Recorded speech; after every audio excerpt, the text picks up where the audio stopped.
എല്ലാവർക്കും യേശു ക്രിസ്തുവിന്റെ നാമത്തിൽ വന്ദനം. എഫേസ്യലേഖനം 1-ാം അധ്യായത്തിലെ ദൈവം നമുക്ക് നൽകി തന്ന ചില കാര്യങ്ങളെ കുറിച്ചാണല്ലോ പ്രാരംഭത്തിൽ നമ്മൾ ഇങ്ങനെ ചിന്തിക്കുന്നത്. അവിടെ നമ്മൾ വായിച്ചു, സ്വർഗത്തിലെ സകലവിധ ആത്മീയ അനുഗ്രഹത്താലും ക്രിസ്തുവേശുവിൽ നമ്മെ അനുഗ്രഹിച്ചിരിക്കുന്നു. അടുത്തത് പറയുന്നു, നാം അവന്റെ സന്നിധിയിൽ വിശുദ്ധരും നിഷ്കളങ്കരും ആകേണ്ടതിന് നമ്മെ നേരത്തെ ലോക സ്ഥാപനത്തിന് മുന്നമേ നമ്മെ ക്രിസ്തുവിൽ തിരഞ്ഞെടുത്തു എന്ന്. വീണ്ടും നമ്മൾ വായിക്കുന്നു, അവൻ നമ്മെ ദത്തെടുത്തു എന്ന്. മാത്രമല്ല, അടുത്തത് നമ്മൾ വായിക്കുന്നു, സൗജന്യമായി നൽകിയ കൃപാമഹത്വം എന്ന്. എല്ലാം ഫ്രീ, എല്ലാം ചെയ്തു കഴിഞ്ഞു, നൽകിയതാണ്, ദത്തെടുത്തതാണ്, ലോക സ്ഥാപനത്തിന് മുന്നമേ നിയമിച്ചതാണ്. ഈ വാക്യങ്ങളെല്ലാം കൂടി കൂട്ടിച്ചേർക്കുമ്പോൾ തുള്ളി ചാടാൻ തോന്നും. എന്താണ്? എൻ്റെ കർത്താവ് ക്രൂശിൽ മരിച്ചത് കൊണ്ട് ഞാൻ സൗജന്യമായി അനുഭവിക്കുന്ന ഈ അനുഗ്രഹങ്ങളുടെ കണക്ക് എത്ര വലുതാണ്, വളരെ വിലയേറിയതാണ്. നിങ്ങൾ ജീസസ് എവരിഡേ എന്ന ഈ പ്രാർത്ഥനയുടെ എല്ലാ പ്രാർത്ഥനകളും യൂട്യൂബിൽ കിടക്കുന്നത് വീണ്ടും വീണ്ടും കേൾക്കുക. നിങ്ങൾ ഓരോ പ്രാവശ്യം കേൾക്കും തോറും നിങ്ങൾ ചാർജ് ആകും, നിങ്ങൾ സന്തോഷമുള്ളവരാകും, നിങ്ങൾ അനുഗ്രഹിക്കപ്പെടും. കാരണം യേശു ക്രിസ്തുവിൽ നമ്മൾ പരിപൂർണരാണ്. മറ്റൊരു വാക്യം ഇന്ന് നമ്മൾ വായിക്കുന്നത്, തൻ്റെ കൃപാമഹത്വത്തിന്റെ പുകഴ്ചയ്ക്കായി സ്നേഹത്തിൽ നമ്മെ മുൻ നിയമിക്കുകയും ചെയ്തു. നമ്മെ മുൻ നിയമിച്ചു, ഇപ്പോഴല്ല. പുത്രൻ മുഖാന്തരമുള്ള അനുഗ്രഹങ്ങൾ അനുഭവിക്കാൻ നമ്മെ നേരത്തെ നിയമിച്ചു. 1 പത്രോസ് 3:9-10 ദോഷത്തിന് ദോഷവും ശകാരത്തിന് ശകാരവും പകരം ചെയ്യാതെ നിങ്ങൾ അനുഗ്രഹം അനുഭവിക്കേണ്ടതിന് വിളിക്കപ്പെട്ടവരായതുകൊണ്ട് അനുഗ്രഹിക്കുന്നവരായിരിപ്പിൻ. നമ്മെ വിളിച്ചത് അനുഗ്രഹം അനുഭവിക്കാനാണ്. ഞാൻ ഈ വാക്യം എല്ലായ്പ്പോഴും പറയും. അബ്രഹാമിനോട് പറഞ്ഞത്, നീ നിന്റെ ചാർച്ചക്കാരെയും പിതൃദേശത്തെയും സ്വന്തം ഭവനത്തെ വിട്ട് ഞാൻ കാണിക്കാൻ പോകുന്ന ദേശത്തോട്ട് പോയാൽ ഞാൻ നിന്നെ അനുഗ്രഹിച്ച് നിന്റെ പേര് വലുതാക്കും, നീ ഒരു അനുഗ്രഹമായിരിക്കും, നിന്നെ അനുഗ്രഹിക്കുന്നവരെ ഞാൻ അനുഗ്രഹിക്കും, നിന്നിൽ ഭൂമിയിലുള്ള സകല രാജ്യങ്ങളും അനുഗ്രഹിക്കപ്പെടും. അത് വരാൻ പോകുന്ന കാര്യമാണ്. അന്ന് ദൈവം പറഞ്ഞ ആ വാക്ക് യേശു ക്രിസ്തുവിലൂടെ, യേശു ക്രിസ്തുവിന്റെ നാമമഹിമയ്ക്കായി അത് പൂർത്തീകരിക്കപ്പെട്ടു. യേശുവിലൂടെയാണ് സംഭവിക്കും എന്ന് പറഞ്ഞതെല്ലാം സംഭവിച്ചത്. അതുകൊണ്ടാണ് യേശു കർത്താവ് ക്രൂശിൽ പറഞ്ഞത്, നിവർത്തിയായി, അനുഗ്രഹം നിവർത്തിയായി, ഭൂമിയിലുള്ള സകലരുടെ മുൻപിൽ ഉയർച്ചകൾ നിവർത്തിയായി. ക്രൂശിൽ യേശു നിവർത്തിയാക്കിയ ഈ വലിയ അനുഗ്രഹങ്ങളെ സ്വന്തമാക്കാനാണ് ദൈവം നമ്മെ വിളിച്ചത്. വാ, രാജവീഞ്ഞ് രാജപദവിക്കൊത്തവണ്ണം ധാരാളം ഉണ്ടായെന്നാണ് എസ്തേറിന്റെ പുസ്തകത്തിലെ ആദ്യ അധ്യായത്തിൽ. നാം രാജവീഞ്ഞിലേക്കാണ്, വിരുന്നു വീട്ടിലേക്കാണ് വന്നിരിക്കുന്നത്. ഉത്തമഗീതത്തിൽ പറയുന്ന, അവൻ എന്നെ വീഞ്ഞു വീട്ടിലേക്ക് കൊണ്ടുവന്നിരിക്കുന്നു, എൻ്റെ മേൽ പിടിച്ചിരിക്കുന്ന കൊടി സ്നേഹത്തിന്റെ കൊടിയാണ്. കർത്താവ് നമ്മെ ഈ അനുഗ്രഹിക്കപ്പെട്ട വീഞ്ഞു ഭവനത്തിലേക്ക്, ആഘോഷ ഭവനത്തിലേക്ക്, മുടിയനായ പുത്രൻ അപ്പന്റെ വീട്ടിലേക്ക് വരുമ്പോൾ അവൻ ഓർത്തില്ല അവന് വീണ്ടും മകനായി അംഗീകരിക്കുമെന്ന്. അവനെ അപ്പൻ പഴയ ആ അനുഭവത്തിൽ തന്നെ എടുത്തു. ഇത് തന്നെയാണ് ഏദൻ തോട്ടത്തിൽ നിന്ന് പുറത്താക്കപ്പെട്ട ദൈവത്തിന്റെ മക്കളായ ആദാമ്യ സന്തതികളെ വീണ്ടും തിരിച്ചെടുക്കുമെന്ന് വിചാരിച്ചതാണോ? അല്ല. കൂലിക്കാരിൽ ഒരാളെ പോലെ ആക്കണേ എന്താ അവൻ പറഞ്ഞോളൂ. അത് കൂലിക്കാരാരാ? മോശ, ഏലിയാവ്, ഏലീശ, ദാവീദ്, ഇവരെല്ലാം ദാസന്മാരാ. അബ്രഹാം, നോഹ, എല്ലാം കൂലിക്കാരാ. ഓരോരുത്തന് വേല ചെയ്യുന്നതിനുള്ള പ്രതിഫലം കിട്ടും. അതിന്റെ പേരാ കൂലിക്കാർ. എന്നാൽ മക്കളോ അവകാശികളാണ്. എന്നെ കൂലിക്കാരിൽ ഒരാളാക്കണേ. അല്ല കുഞ്ഞെ, ഞാൻ നിന്നെ കൂലിക്കാരിൽ ഒരാളാക്കത്തില്ല. എന്റെ അപ്പന്റെ കൂലിക്കാർ എത്രയോ പേർ തിന്ന് ശേഷിപ്പിക്കുന്നു. ഞാൻ ഈ പന്നിക്കൂട്ടിൽ കിടന്ന് വിശപ്പ് കൊണ്ട് മരിക്കുന്നു. അപ്പന്റെ അടുക്കലേക്ക് ചെല്ലും. കൂലിക്കാരിൽ ഒരാളായാൽ മതി. അവര് ശേഷിപ്പിക്കുന്നതെങ്കിലും തിന്നാമല്ലോ. ഇല്ല കുഞ്ഞെ, നിനക്ക് വേണ്ടി തടിപ്പിച്ച കാളയെ അറുത്തിട്ടുണ്ട്. നിനക്ക് വേണ്ടി എല്ലാം ക്രൂശിൽ ചെയ്ത് കഴിഞ്ഞു. വാ, എല്ലാവരും വാ. യേശുവിനെ കർത്താവും രക്ഷകനുമായി സ്വീകരിക്കാത്ത ആരെങ്കിലും എന്നെ ശ്രദ്ധിക്കുന്നുണ്ടെങ്കിൽ ഈ ദൈവഭവനത്തിലേക്ക് വാ. ദൈവം വിളിക്കണം, വാ, എൻ്റെ കുടുംബത്തിലേക്ക് വാ. നിന്നെ ഞാൻ മകളായും മകനായും കൈക്കൊണ്ട് നിനക്ക് വേണ്ടി വെച്ചിരിക്കുന്ന എല്ലാ അനുഗ്രഹങ്ങളും ഞാൻ നിനക്ക് നൽകി തരും. ഇന്നത്തെ ആരാധന, ഈ അപ്പന്റെ ഭവനത്തിലുള്ള ഈ ആനന്ദം നമുക്ക് ഒരുമിച്ച് ആഘോഷിക്കാം, ഒരുമിച്ച് ചേർന്ന് പാടി ആരാധിക്കാം. I love you, Lord. Oh, your mercy never fails me. In all my days, I've been held in your hands. From the moment that I wake up until I lay my head, I will sing of the goodness of God. And all my life you have been faithful. And all my life you have been so, so good. With every breath that I am able, I will sing of the goodness of God. I love your voice. You have led me through the fire in darkest night. You were close like no other. I've known you as a father. I've known you as a friend. I have lived in the goodness of God. And all my life you have been faithful. And all my life you have been so, so good. With every breath that I am able, I will sing of the goodness of God. I love your voice. I love your voice. You have led me through the fire in darkest night. You were close like no other. I've known you as a father. I've known you as a friend. I have lived in the goodness of God. All my life, and all my life you have been faithful.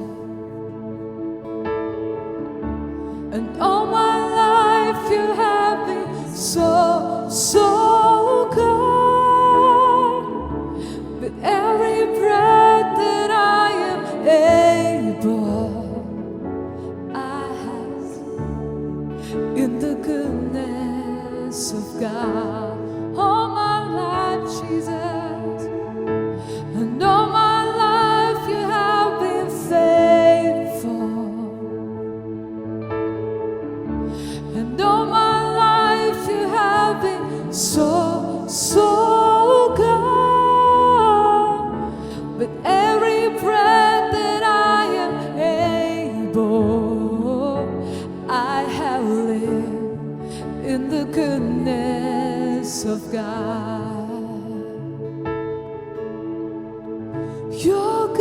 goodness is running after, it's running after me.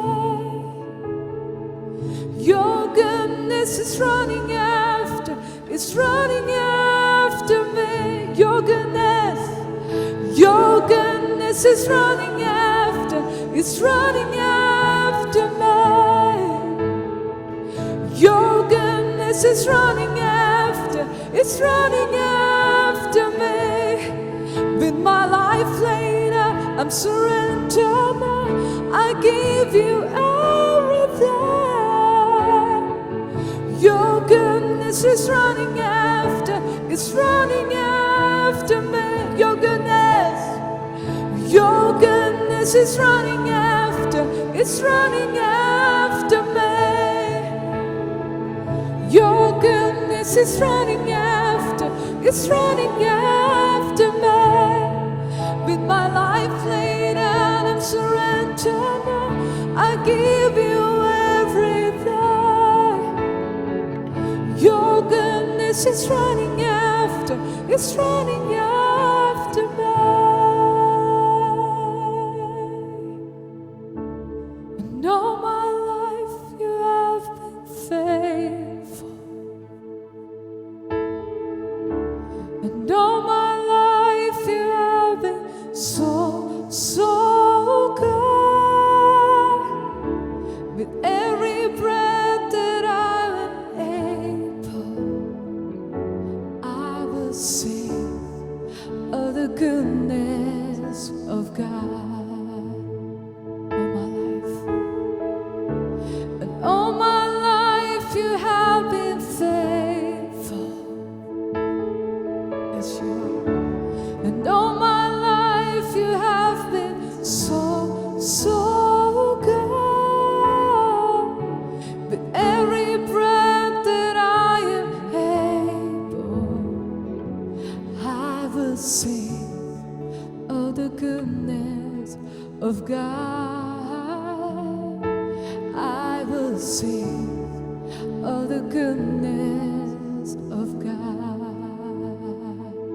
And I will sing of the goodness of God. I will sing of the goodness of God. യെശയ്യാ പ്രവചനം 9-ാം അധ്യായത്തിന്റെ 6-7 വാക്യങ്ങളാണ് ഈ ആഴ്ച മുഴുവൻ നമ്മൾ തുടർമാനമായി ചിന്തിക്കുന്നത്. കാരണം ഈ ആഴ്ച വലിയൊരു സന്തോഷത്തിന്റെ ആഴ്ചയാണ്. ഭൂമിയിലുള്ള എല്ലാ മനുഷ്യരും യേശുവിന്റെ ജനനത്തിൽ സന്തോഷിക്കുക മാത്രമല്ല, അങ്ങോട്ടും ഇങ്ങോട്ടും സമ്മാനങ്ങൾ കൊടുക്കുന്ന, പല രാജ്യങ്ങളിലും അങ്ങോട്ടും ഇങ്ങോട്ടും സമ്മാനങ്ങൾ കൊടുക്കുന്ന ഒരു ആഴ്ചയാണ്. അടുത്ത ആഴ്ചയും ഈ ആഴ്ചയും കേക്ക് മുറിക്കുന്നു, സന്തോഷം പങ്കിടുന്നു. അപ്പോൾ തന്നെ പാപികളാണെങ്കിൽ കുറച്ച് കള്ളും കൂടി കൂട്ടത്തിൽ കുടിക്കുന്നു.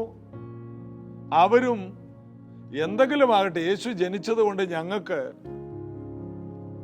കുറച്ച് കള്ളു കുടിക്കാൻ ആ പേരിൽ പറ്റി, അങ്ങനെ അവർ സന്തോഷിക്കുന്നു. എന്നാൽ നമ്മുടെ സന്തോഷം രക്ഷയുടെ സന്തോഷമാണ്. പാപത്തിൽ നിന്ന് വിമോചനം കിട്ടിയ ഒരു സന്തോഷമാണ്. മദ്യം, മയക്കുമരുന്ന്, അശ്ലീലങ്ങൾ ഇവയെ മനുഷ്യ ജീവിതത്തിൽ നിന്ന് മായ്ച്ചു കളയുവാൻ ഈ ഭൂമിയിലേക്ക് വന്ന യേശു ക്രിസ്തുവിന്റെ ജനനത്തെ ആഘോഷിക്കുന്ന നിങ്ങൾ മദ്യപിക്കരുത്, മയക്കുമരുന്ന് ഉപയോഗിക്കരുത്, പാപം ചെയ്യരുത്. പാപം ചെയ്തുകൊണ്ട് യേശുവിന്റെ ജനനത്തെ ആഘോഷിക്കരുത്. നമ്മുടെ കുഞ്ഞിന്റെ ജന്മദിനം, നമ്മുടെ വീട്ടിൽ നമ്മുടെ അപ്പച്ചന്റെ ജന്മദിനം, കഴിഞ്ഞിടക്ക് ഒരു അമ്മച്ചിയുടെ ജന്മദിനത്തിൽ 85-ാമത്തെ ജന്മദിനം, ഭയങ്കര ആഘോഷമായിരുന്നു, ഭയങ്കര സന്തോഷമായിരുന്നു. ഇതുപോലെ നമ്മുടെ വീട്ടിൽ ഈ ഭൂമിയിൽ ജനിച്ച ഒരു കുഞ്ഞിന്, ഒരമ്മയ്ക്ക്, ഒരപ്പന് ഇത്രയും ആഘോഷം. എന്താണ്? ഇത്രയും വയസ്സുവരെ ദൈവം എന്നെ കാത്തു. അതുകൊണ്ടാണ് ആ ജന്മദിനത്തെ നമ്മൾ പാടുന്നത്, കേക്ക് മുറിക്കുന്നത്. പണ്ടത്തെ കാലത്തൊക്കെ കേക്ക് മുറിച്ചു കഴിഞ്ഞാൽ ഓരോ വർഷത്തിനനുസരിച്ച് ഓരോ മെഴുതിരി കത്തിക്കും. ഒരിക്കലൊരു അപ്പച്ചൻ്റെ 95-ാമത്തെ ബർത്ത്ഡേ ജന്മദിനത്തിൽ 95 മെഴുതിരി കത്തിച്ചു വെച്ചിരുന്നു. ഇപ്പൊ 95 വാങ്ങിക്കാൻ കിട്ടും. പണ്ട് മെഴുതിരി അങ്ങനെ കിട്ടത്തില്ലായിരുന്നു. ഈ അപ്പച്ചന് ഊതി ഊതി ഊതി കേക്കയിലോട്ട് വീണ് ഓക്കെ ആയി. എന്താ കാര്യം? അപ്പച്ചന് ഇത് മൊത്തം ഊതാനുള്ള ശ്വാസം ഉണ്ടായില്ല. അവസാന ശ്വാസം 95-ാമത്തെ മെഴുതിരി ഊതിയപ്പോഴേ അപ്പച്ചൻ ഓക്കെ ആയി. അപ്പോൾ എത്ര പ്രായമാണെങ്കിലും പ്രായം കൂടുന്നതിനനുസരിച്ച് ജന്മദിനം ഭയങ്കര ആഘോഷം. അയ്യോ, ഞങ്ങളുടെ അമ്മച്ചിക്ക് 101 വയസ്സ്, 104 വയസ്സ്. അത് സന്തോഷമാണ്. ഇതിനെല്ലാം കാരണം ഈ ഭൂമിയിലേക്ക് നമ്മെ കൊണ്ടുവന്ന ദൈവമാണ് നമുക്ക് ആയുസ്വാരോഗ്യം തന്നു. ആ ദൈവത്തിന്റെ ഏകജാതനായ പുത്രൻ ഈ ഭൂമിയിൽ ജനിച്ചതാണ് എല്ലാ ജന്മദിനാഘോഷങ്ങളെക്കാൾ വലുത്. അതുകൊണ്ട് യേശു ക്രിസ്തുവിന്റെ ജന്മദിനത്തിൽ നമുക്ക് അതിയായി സന്തോഷിക്കണം. അതാണ് യെശയ്യാ പ്രവചനം 9:6 വായിക്കുന്നത്. നമുക്ക് ഒരു ശിശു ജനിച്ചിരിക്കുന്നു, നമുക്കൊരു മകൻ ജനിച്ചിരിക്കുന്നു, നൽകപ്പെട്ടിരിക്കുന്നു, ആധിപത്യം അവന്റെ തോളിലിരിക്കും. അവൻ അത്ഭുതമന്ത്രി, വീരനാം ദൈവം, നിത്യപിതാവ്, സമാധാന പ്രഭു എന്ന് പേർ വിളിക്കപ്പെടും. ആ പ്രവചനം ക്രൂശിൽ നിവൃത്തിയായില്ലേ? യേശുവിനെ കുറിച്ച് പറഞ്ഞത് എന്തെങ്കിലും മാറിയോ? അത്ഭുതമന്ത്രിയല്ലേ? ആണ്. 38 വർഷമായിട്ട് എഴുന്നേക്കാത്ത മനുഷ്യനോട് എഴുന്നേറ്റ് കിടക്കെടുത്ത് വീട്ടിൽ പോ, ഉടനെ അവൻ സൗഖ്യം. 4 പേർ ഒരുത്തനെ കിടക്കയോടെ ചുമന്നുകൊണ്ടുവന്നു. യേശു പാർക്കുന്ന വീട്ടിൽ കയറാൻ പറ്റാത്തത് കൊണ്ട് മേൽക്കൂര പൊളിച്ച് 4 പേരും കൂടി ഈ വർഷങ്ങളായി തളർന്നു കിടക്കുന്ന ആളെ കിടക്കയോടെ ഇറക്കി വെച്ചു. യേശു പറഞ്ഞു, എഴുന്നേറ്റ് നീ വീട്ടിൽ പോ. ഉടനെ അവൻ എഴുന്നേറ്റ് പോയി. ജന്മന കുരുടനായവന്റെ കണ്ണിൽ നിലത്തുതുപ്പി ചേറുകുഴച്ചുണ്ടാക്കി കണ്ണിൽ പൂശി. എന്താണ്? ഞാനാണ് ആദിയിൽ ആദാമിനെ ചേറുകൊണ്ടുണ്ടാക്കിയത് എന്നാണ് യേശു കാണിച്ചു കൊടുത്തത്. ഞാനാണ് ഉണ്ടാക്കിയത്, നീ പോയി ശീലോഹം കുളത്തിൽ കഴുകുക. അവൻ പോയി കാഴ്ച പ്രാപിച്ച് മടങ്ങി വന്നു. അത്ഭുതമന്ത്രി. അവൻ തെളിയിച്ചു, നീ ദൈവത്തോട് നിന്നെ തന്നെ സമനാക്കിയോ? അന്നുള്ളവർ ചോദിച്ചപ്പോൾ ഞാനും പിതാവും എന്നാ പറഞ്ഞത്. ഞാനും എൻ്റെ പിതാവും. എൻ്റെ പിതാവ് ചെയ്യുന്നു, ഞാനും ചെയ്യുന്നു. എൻ്റെ പിതാവ് മരിച്ചവരെ ഉയർപ്പിക്കുന്നു, ഞാനും ഉയർപ്പിക്കുന്നു. കാരണം എൻ്റെ പിതാവ് ഇന്ന് വരെ പ്രവർത്തിക്കുന്നു, ഞാനും പ്രവർത്തിക്കുന്നു. താൻ ദൈവമാണെന്ന് ഈ ഭൂമിയിൽ വെച്ച് യേശു കർത്താവ് തെളിയിച്ചു.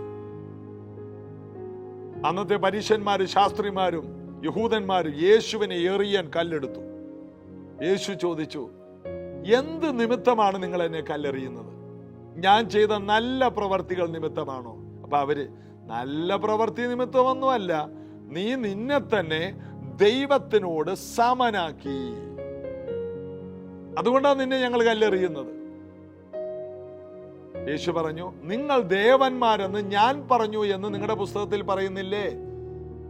യേശു സങ്കീർത്തനമൊക്കെ തുറന്നു കാണിച്ചു. നിങ്ങൾ ദേവന്മാരെന്ന് ഞാൻ പറഞ്ഞു. ക്രിസ്തു നമ്മെ കുറിച്ച് പറഞ്ഞ കാര്യങ്ങൾ ദാവീദ് എടുത്തു പറഞ്ഞു. അപ്പോൾ ദേവന്മാരാണ് നിങ്ങൾ. ദേവന്മാരാണെങ്കിൽ ഞാനും ദേവനല്ലേ? ഞാൻ ദൈവത്തോട്, അത് നിങ്ങളും ദൈവത്തോട് സമനല്ലേ? നിങ്ങളും ദൈവമക്കളല്ലേ? ദൈവപുത്രന്മാരെന്ന് വിളിക്കപ്പെടുമെന്ന് ഞാൻ പറഞ്ഞില്ലേ? യേശു തെളിയിച്ചു, ഞാൻ വീരനാം ദൈവമാണ്. വെറും കണ്ണുണ്ടായിട്ട് കാണാതെയും ചെവിയുണ്ടായിട്ട് കേൾക്കാതെയും ചലനമില്ലാത്ത ഊമ വിഗ്രഹമല്ല, ഞാൻ വീരനാം ദൈവമാണ്. ഞാൻ വന്നത് വീര്യം പ്രവർത്തിക്കാനാണ്. എന്താണ് വീര്യപ്രവർത്തി എന്ന് പറഞ്ഞാൽ? ഒരിക്കലും നടക്കാത്ത കാര്യം പെട്ടെന്ന് നടക്കുന്നതിന്റെ പേരാണ്. അത് നാച്ചുറലായിട്ട് നടക്കുന്നതല്ല, പെട്ടെന്ന് നടക്കുന്നു. അതാണ് വീര്യപ്രവർത്തി. അത് ദൈവം ചെയ്യുന്ന ഒരു പ്രവൃത്തിയാണ്. അതായത് ഒരു ബദാമിന്റെ കുരു നിലത്ത് കുഴിച്ചിട്ട് അത് വളർന്ന് 6-7 വർഷങ്ങൾ കഴിയുമ്പോൾ അതിൻ്റെ കൊമ്പുകളിൽ നിറയെ ബദാം കായ്ക്കുന്നു. അത് അഹരോന്റെ പേരെഴുതിയ ഒരു ബദാം കൊമ്പ്. മുമ്പും പുറകും എല്ലാം വെട്ടി, ശിഖരമെല്ലാം വെട്ടി ദൈവത്തിന്റെ സന്നിധിയിൽ അഹരോന്റെ പേരെഴുതി കൊണ്ടുവന്ന് വെച്ചു. ദൈവം തിരഞ്ഞെടുക്കുന്നവന്റെ വടി തളിർക്കുമെന്ന് മോശ പറഞ്ഞപ്പോൾ എല്ലാ ഗോത്രത്തിൽ നിന്നും എല്ലാ ഗോത്ര തലവന്മാരുടെ പേരെഴുതി വെച്ചു. എന്നാൽ സന്ധ്യയിൽ കൊണ്ടുവന്ന് വെച്ചു. പ്രഭാതത്തിൽ മോശ ചെല്ലുമ്പോൾ ബാക്കി എല്ലാ വടിയും ഉണങ്ങിപ്പോയി. അഹരോന്റെ പേരെഴുതിയ വടി തളിർത്തു, പൂത്തു, ഫലം കായ്ച്ചു. അതിന്റെ പേരാണ് വീര്യപ്രവർത്തി. വർഷങ്ങൾ കൊണ്ട് നടക്കേണ്ടത് നിമിഷങ്ങൾ കൊണ്ട് നടക്കുന്നു. വർഷങ്ങൾ കൊണ്ട് സംഭവിക്കേണ്ടത് നിമിഷങ്ങൾ കൊണ്ട് സംഭവിക്കുന്നതിന്റെ പേരാണ് വീര്യപ്രവർത്തി. ഇന്നത് ഞാൻ പറഞ്ഞുകൊണ്ടിരിക്കുമ്പോൾ ഏതൊക്കെയോ കുടുംബങ്ങളിൽ ഈ വീര്യപ്രവർത്തിയെ കർത്താവ് തുറക്കാൻ പോവുകയാണ്. വീര്യപ്രവർത്തി ഇത് കേട്ടുകൊണ്ടിരിക്കുന്ന ചിലരുടെ ശാരീരിക അവയവങ്ങളിലേക്ക് അസാധാരണ ദൈവശക്തി വന്ന് നിങ്ങളെ ചലിപ്പിക്കുവാൻ. ചലിക്കാത്ത അവയവങ്ങൾ ചലിക്കും, ചലിക്കാത്തത് ചലിക്കും. അത് ആന്തരികമാണെങ്കിലും അത് ബാഹ്യമാണെങ്കിലും വിശ്വസിക്കുന്നവരാൽ ഈ അടയാളങ്ങൾ നടക്കും. വീര്യപ്രവർത്തി. അവൻ വീരനാം ദൈവമാണ്. നമുക്കൊരു ശിശു ജനിച്ചിരിക്കുന്നു, നമുക്കൊരു മകൻ നൽകപ്പെട്ടിരിക്കുന്നു. അവൻ വീരനാം ദൈവമാണ്. അവന്റെ കൈകൾ വീര്യം പ്രവർത്തിക്കും. വീരനാം ദൈവം. അവൻ അസാധ്യമായിട്ടൊന്നുമില്ല. നിന്റെ ജീവിതത്തിൽ വർഷങ്ങളായി നടക്കാത്ത വിടുതലുകൾ ഈ നിമിഷം, ഈ പ്രാർത്ഥന തീരുന്നതിനുള്ളിൽ നിന്നിലൊരു മാറ്റം, നിന്റെ ജോലിയിൽ ഒരു പ്രമോഷൻ, നിന്റെ ഫയല് ഒരപേക്ഷ കൊടുത്തിട്ട് അത് ഇതുവരെ എടുത്തില്ലെന്ന് ഓർത്ത് ഭാരപ്പെടണ്ട. നിന്റെ ഫയലിനെ ആര് സൈൻ ചെയ്യണമോ അവരുടെ ഏറ്റവും മുകളിലെ ഫയലാക്കി മുന്നിൽ കൊണ്ടുവന്നിടാൻ കർത്താവിന് കഴിയും. ഇന്ന് ഈ പ്രാർത്ഥന കഴിഞ്ഞ് നീ ഓഫീസിൽ ചെല്ലുമ്പോൾ നീ അത്ഭുതപ്പെടും. നിന്റെ വിഷയം സാങ്ഷൻ ആയിരിക്കുന്നു എന്ന, നിന്റെ കാര്യത്തിൽ ഒരു മറുപടിയായി, നിന്റെ പ്രാർത്ഥനയ്ക്ക് ഉത്തരമായെന്ന് കേൾക്കാൻ ദൈവം ഒരു അത്ഭുതം ചെയ്യാൻ പോവുകയാണ്. എത്ര പേരത് വിശ്വസിക്കും? വിശ്വസിച്ചുകൊണ്ട് ഇന്ന് ജോലിക്ക് പോകും, വിശ്വസിച്ചുകൊണ്ട് ഇന്ന് കോളേജിലേക്ക് പോകും, വിശ്വസിച്ചുകൊണ്ട് ബിസിനസ്സിലേക്ക് പോകും, വിശ്വസിച്ചുകൊണ്ട് ശുശ്രൂഷയ്ക്ക് പോകും, വിശ്വസിച്ചുകൊണ്ട് ഒരു പ്രവൃത്തി ആരംഭിക്കുക. അത്ഭുതം നടക്കും. വർഷങ്ങളായി കാണാത്തത്, നിങ്ങളുടെ വീട്ടിൽ വർഷങ്ങളായി കാണാത്തതും നിങ്ങൾ വളരെയധികം തകർന്നിരിക്കുന്നതുമായ വിഷയത്തിന് മറുപടി തരുവാൻ ഒരു ദൈവപുത്രൻ ഈ ഭൂമിയിലേക്ക് വന്നു. അതാണ് യേശു കർത്താവ്. യേശുവിന്റെ നാമത്തിൽ അത്ഭുതം ഉറപ്പാണ്, വിടുതൽ ഉറപ്പാണ്, മറുപടി ഉറപ്പാണ്. അവൻ പറയുകയും നിവർത്തിയാക്കുകയും ചെയ്യുന്ന കർത്താവാണ്. അവൻ പ്രവർത്തിക്കും, ആർ തടുക്കും? യേശു പറയുകയാണ്, ദൈവം വചനത്തെ ഞാൻ പ്രവർത്തിക്കും, ആർ തടുക്കും? ആർക്കും, പിശാചിനോ മന്ത്രവാദത്തിനോ ആഭിചാരത്തിനോ സുവിശേഷ വിരോധികൾക്കോ തടുക്കുവാൻ കഴിയാത്ത വീരനാം ദൈവം നമ്മുടെ കർത്താവാണ്. കർത്താവിൽ നമുക്ക് ആശ്രയിക്കാം. കർത്താവിന്റെ ആമീത ബലത്തിൽ നമുക്ക് ശക്തിപ്പെടാം. ഒടുവിൽ പൗലോസ് എഫേസ്യ ലേഖനം എഴുതുമ്പോൾ പറയുകയാണ്, എനിക്ക് ഒടുവിൽ നിങ്ങളോടൊരു കാര്യം പറയാനുണ്ട്, കർത്താവിലും അവന്റെ ആമീത ബലത്തിലും ശക്തിപ്പെടുന്നു. വീര്യം പ്രവർത്തിക്കുന്ന കർത്താവിന്റെ ശക്തി, ആ ശക്തിയാൽ സകലത് ഉളവായി വരും. നാം ചോദിച്ചതിലും നനച്ചതിലും അത്യന്തപരമായി തരുവാൻ നമ്മിൽ വ്യാപരിക്കുന്ന ശക്തിയാൽ ചെയ്യുവാൻ കഴിയുന്നവനെ എല്ലാ സ്തുതിയും പുകഴ്ചയും ബഹുമാനവും ഉണ്ടാകട്ടെ. കർത്താവിൽ നമുക്ക് ആശ്രയിക്കാം. കർത്താവിന്റെ അമിത ബലത്തിൽ നമുക്ക് ആശ്രയിക്കാം. കർത്താവിൽ നമുക്ക് ബലപ്പെടാം. പ്രാർത്ഥിക്കാം. യേശുവിൻ നാമത്തിൽ അങ്ങ് ഞങ്ങൾക്ക് തരുന്ന ഈ വചനത്തിന്റെ ബലത്തിൽ, അങ്ങ് എനിക്ക് ഏൽപ്പിച്ചു തന്ന ദൂതുകൾ ഈ ജനത്തെ ഏൽപ്പിച്ചു, ആ ബലത്തിൽ ഞാൻ ഇവരെ യേശുവിൻ നാമത്തിൽ സൗഖ്യമാക്കുന്നു.